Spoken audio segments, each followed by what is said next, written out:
dia maro azy ireo fitsapana, na dia misy azy ireo fisedrana, tsy maninona fa any amparany any izany rehetra izany ho fifaliana ihany.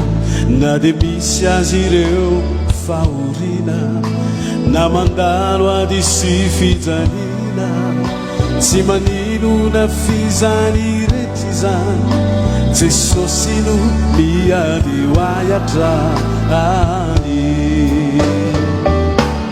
Jesosy any, Jesosy hatrany, tsy ho foana ny fanantenako fa eo ianao. Iay no ireo fitarainako, mampahery iba-iantanako. Jesosy va tolampy eriko. Jesosy any, Jesosy any, Jesosy hatrany, tsy ho foana ny fanantenako fa eo ianao. Iay no ireo fitarainako, mampahery iba-iantanako. Jesosy va tolampy eriko.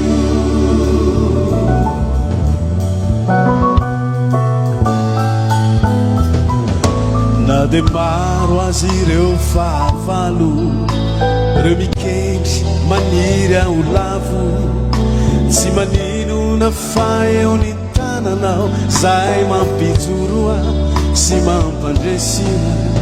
Na dia misy azy ireo mpanaratsy, reo maneso sy mpandrabiraby, tsy maninona tsy ataoko sagana, fizahoan'ny Nompo anao ny fiainako efanao. Jesosy any, Jesosy hatrany, tsy ho foana ny fanantenako fa eo ianao.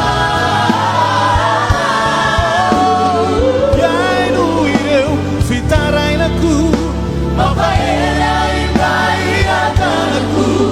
Jesosy va tolampy eriko. Jesosy any, Jesosy any, Jesosy hatrany, Jesosy io ianao foana, ianao mandrakizay.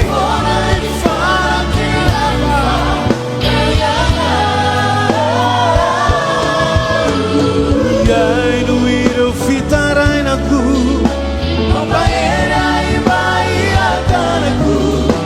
Jesosy va tolampy eriko.